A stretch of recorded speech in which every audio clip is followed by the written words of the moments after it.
Hey guys, welcome to a new video. If you're into Linux and if you're interested in rising i3 from scratch, then you come to the right video. So what I'll do, I'll pop in a Fedora 36 i3 spin and just start from scratch. Start with a plain desktop out of the box and step by step show you the steps I take to get to something like this. And you can take it away from there, but I give you the building blocks. It's very easy to follow along, just some basic skills are needed. If you're interested in that, stick around, and without further ado, let's dig into the video.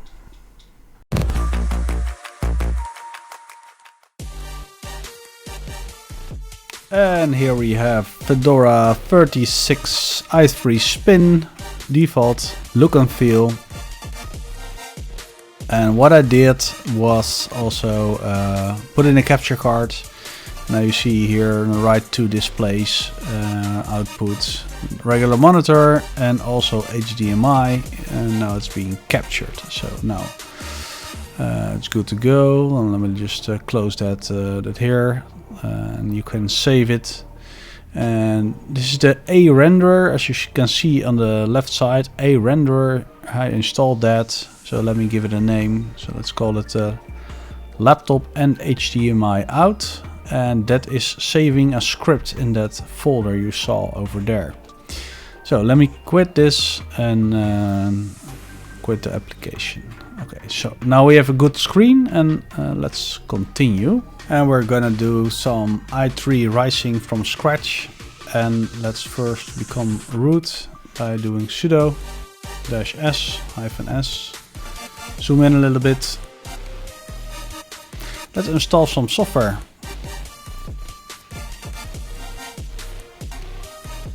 And this terminal, this out-of-the-box terminal, is XFCE4 terminal.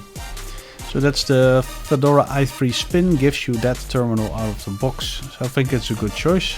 The lightweight terminal, but still has some features.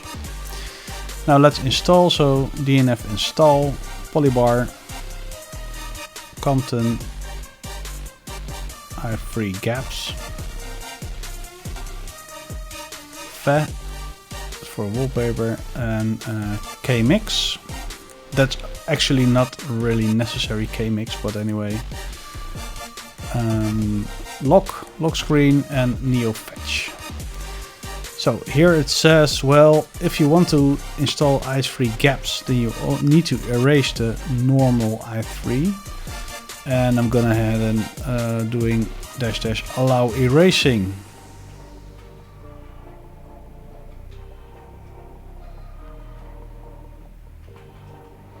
So this installation will take some time because I also install some KDE application, and you can see that there are a lot of KDE dependencies, but that's okay. 101 packages, and I will skip probably where it's. I will skip to where it has installed.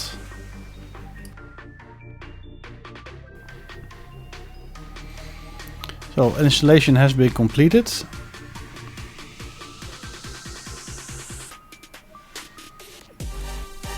Exit the root session, and if you run polybar and the example bar, you already see that there's some bar at the top of the screen already out of the box. So you see the config file that's being parsed. It's an etc polybar, and for the rest it's pretty cool out of the box top bar, to be honest. So I can scroll to change the volume. So there are lots of customizations possible, but it's a good starting point to have this polybar. If you run polybar example, then you will have this one. Let me select it and copy it to the clipboard. Let's create a script to launch polybar. First make the directory scripts. Go into there.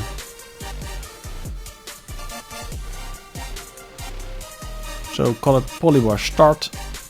That .sh is optional. So now you see Vim is not installed, and I will install it. But I actually want to install NeoVim and not Vim. So this will take some time, and I will set up an alias that Vim will trigger NeoVim under the hood. And let me skip to where that is done. Here you see two aliases, Vim alias to nvim, and then vi alias to vim. So that's okay for now, and let's source this bash rc to effectuate those changes. And now we can call vim what we wanted to do. So for the polybar start .sh, polybar start. I'm typing it here. Polybar example. All right.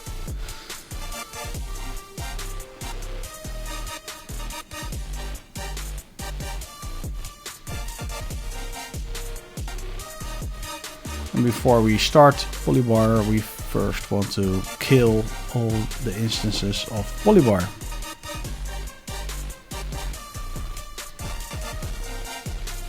You can also make it a little bit more fancy, but for now it should be okay.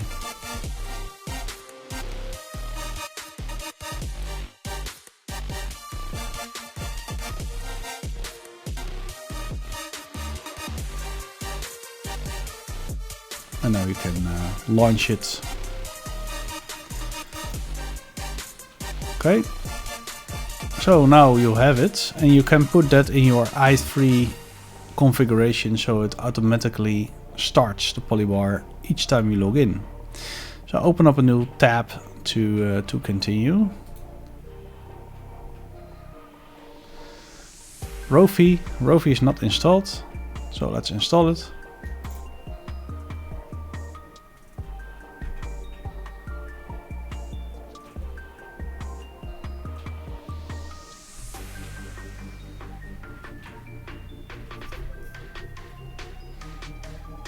So rofi, you can use it at various ways, and I'm gonna do a drun.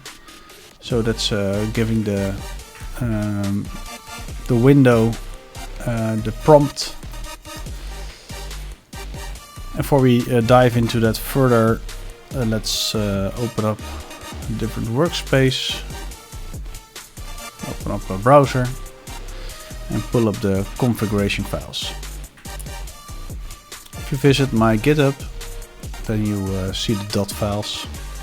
But I will make a new repository and have that in the description based on the files I show in this video, because these are my personal files and I think it's better to start a little bit more minimal. So the subdirectory config i3, that has the i3 configuration. So let me click on it and open up the raw version so I can copy paste that.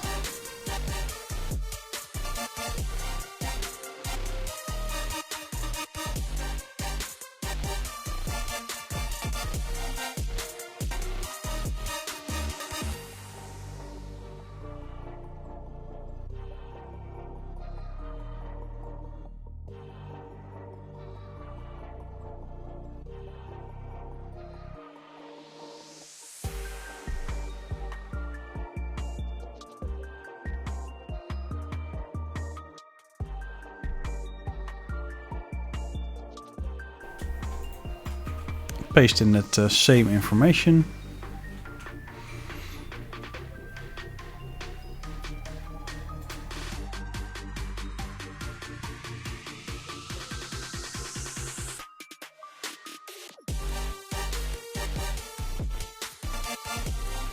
I will link the git.files config i3 config to home.config i3 config. Alright, so now this, I wanted to do that, and this will work. So this is the symlink.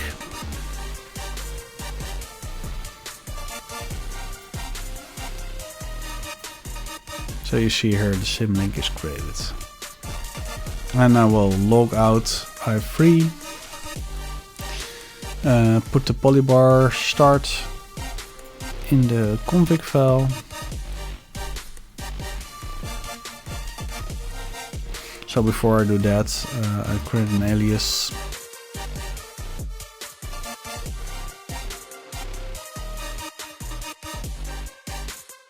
So first bash rc. Bash rc is an alias vim, and then open up my bash rc. So this is actually this file. Second one was for i3.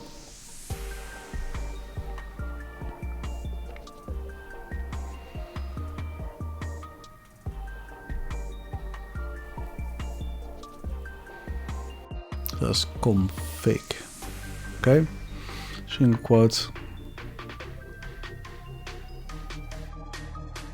dollar being there. So exit i3. So log back in again. You see polybar is being triggered on top. But if you hit mod enter, then the terminal is the sensible terminal. And it's actually not the terminal that I would like to use. So I'm trying to figure out why this was exactly the case. You see here, if you hit mod D, you will trigger the drun. So that's a very nice feature. So here is the terminal. And I will put that in the i3 config file that I want to use, that one. And here the home is okay. And yeah, so you see the alt tab there, and then the start terminal. The alt tab just demonstrated that. And then here the terminal. XFCE4 terminal. So that's the correct one. And I think I just typed here.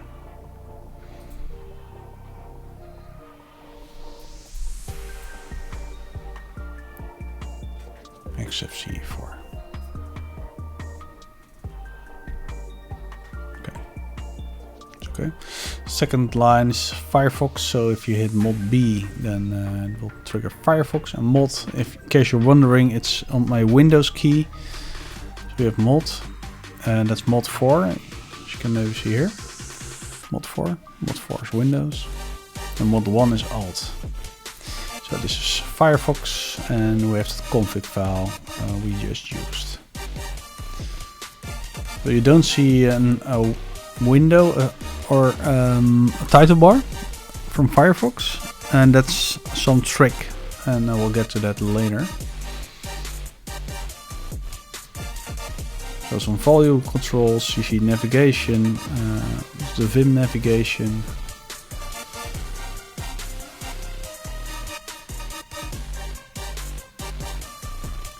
The rofi I just showed you here, that's this one.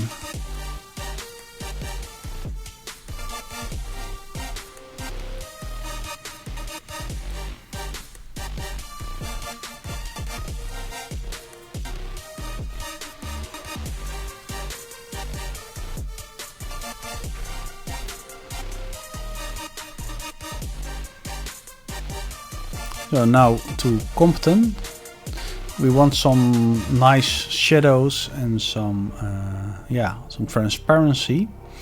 Default in i3 does not support that, so we want to do something with compton. So this is the old terminal. Close it. Write that file. Reload.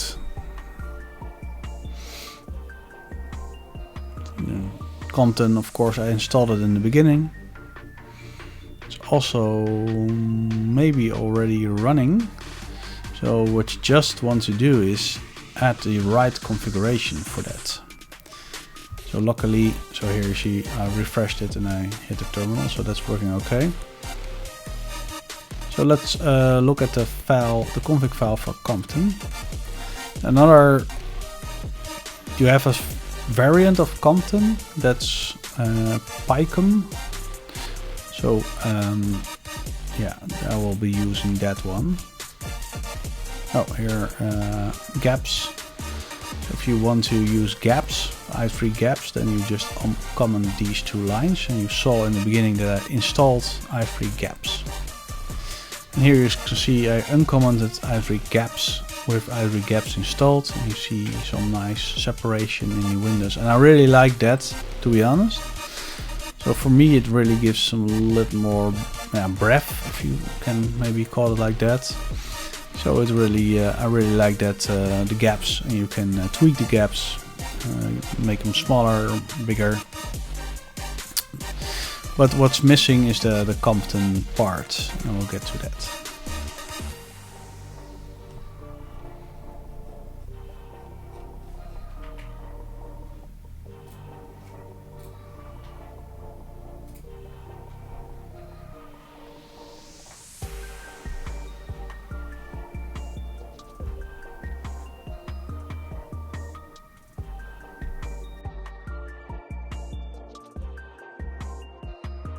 And let me go to the config file.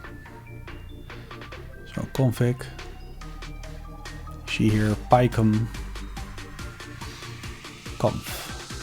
So grab that file.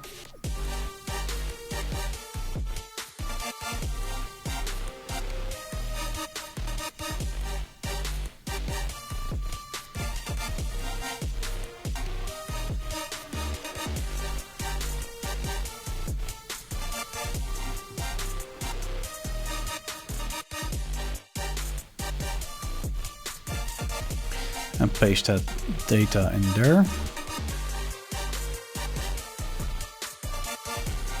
So resize the window a little bit, hitting Mod R.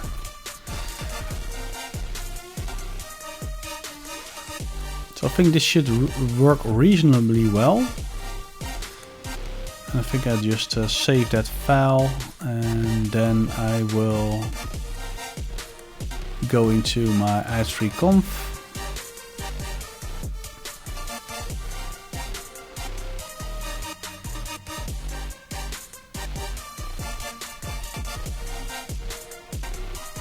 Put that picom into the folder.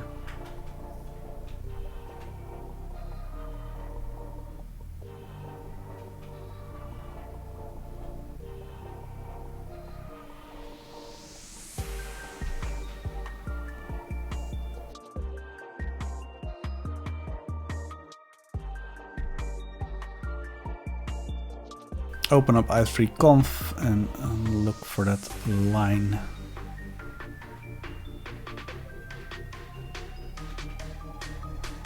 Better not find picom because it's I think it's compton. Yeah, you call it like compton, that's the name of the executable. So -b is in background, and then --config, and then point to that configuration file.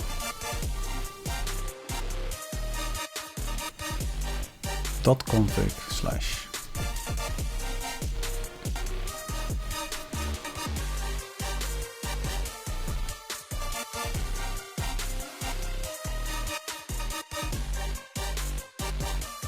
linking, need to link it still. So here I will get to the other one, the fa randomize. I will get to that later. This should be okay. And now we need to also link it.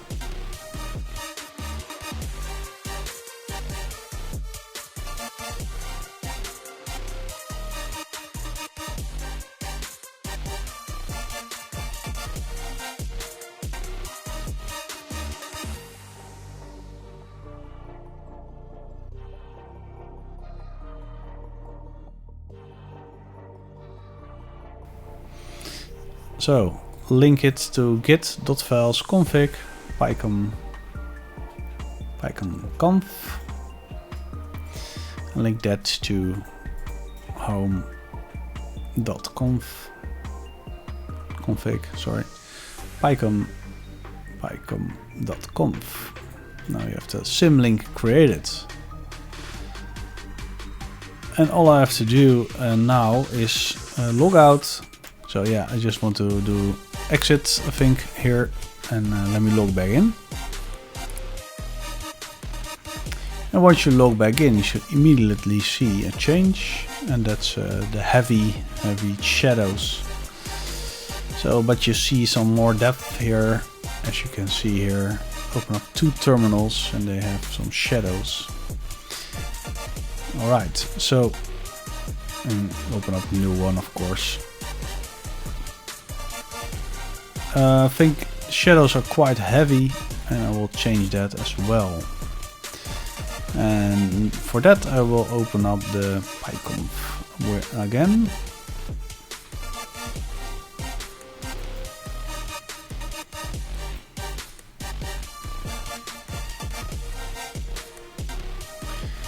I'll look for the shadow, or blur shadow, as you can see here. Shadow radius 25, default is 12, so I will change that. Something that makes a little bit more sense.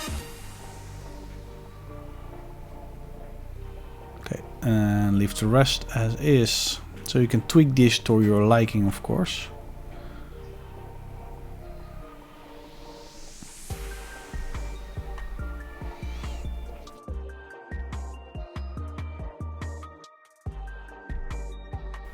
I think I'm looking for the transparency options here. On the edit appearance, here you can change the background to transparent, so you can play with it. But the shadow also gives a very dark background. So, but I think it's okay in terms of usability to have a slight transparent window is okay, but not too much.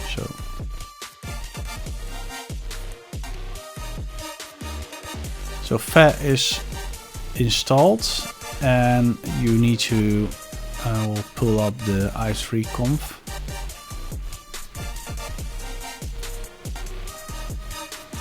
So pictures, and make it here wallpapers.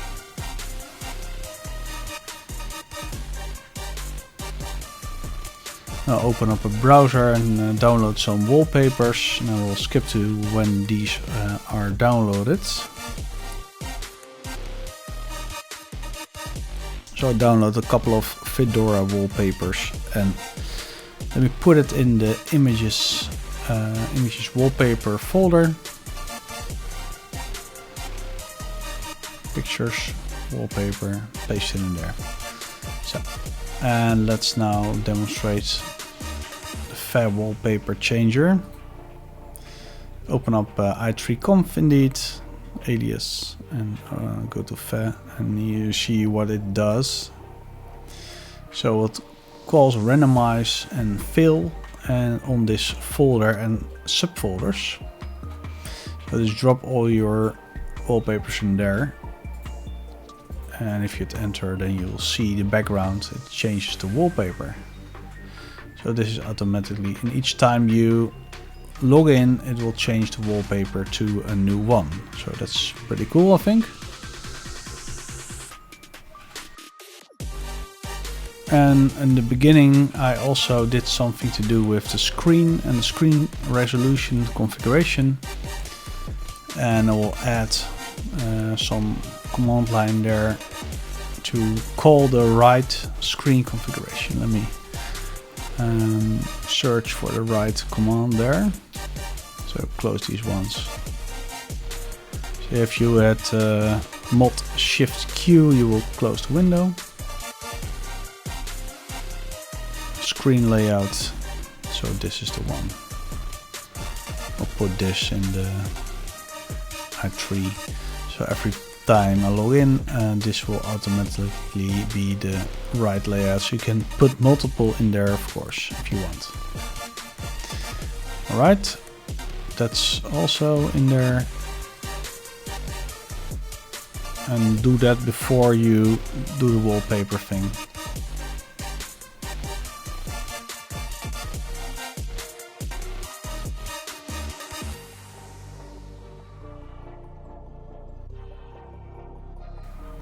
For the laptop user, this is an Intel backlight, and the command to decrease or increase the brightness is the one I just showed you.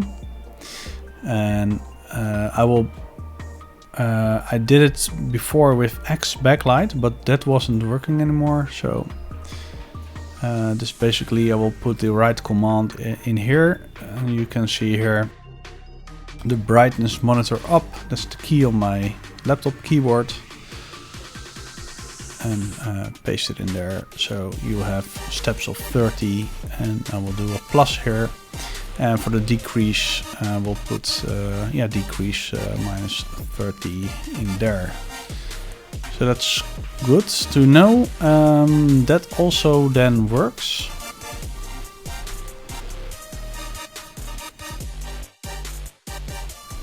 I can't show you that on this recording, but trust me that it works.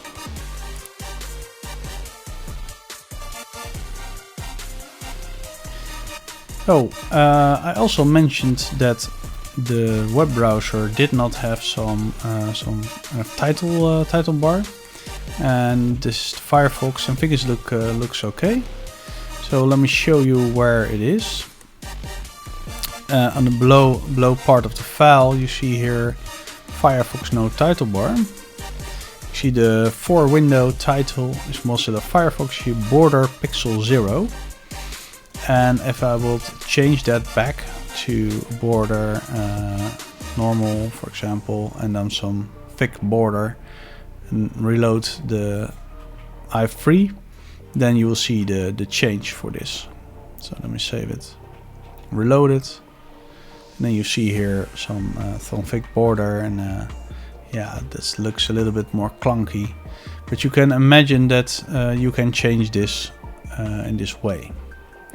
So the way to see the titles, you can guess of course, but also X props, and then you have some kind of cursor, you click on it and then you see the properties. You can also do floating enable and do all these changes. So if you have a new window matching a certain class or certain title, you can automatically do it floating, that it will not be put into a grid.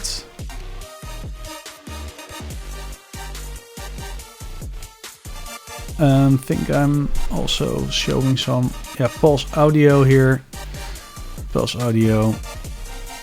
Yeah, so volume control. It will be maybe handy if you have that, if you can do that floating. So what I'll show you here is, I think, open up a new tab and call it X props. X prop, sorry. So if you click on it, I think this is the frame. You click on the window itself, then you can see here that the WM class is PAVU control. So if you put that into the config file, it probably will, then it will match, and we'll search for it, and the class here you can see, put it in there. And then save, and each time this class comes by, then it will automatically do that volume control floating. So that's a cool feature to have. And I think that's basically it for this demonstration. And that's it for another video. I hope you liked it and maybe learned something new. Let me know in the comments below if you have any suggestions to expand upon. Like if you liked it, subscribe if you loved it, and see you in the next one, and bye bye.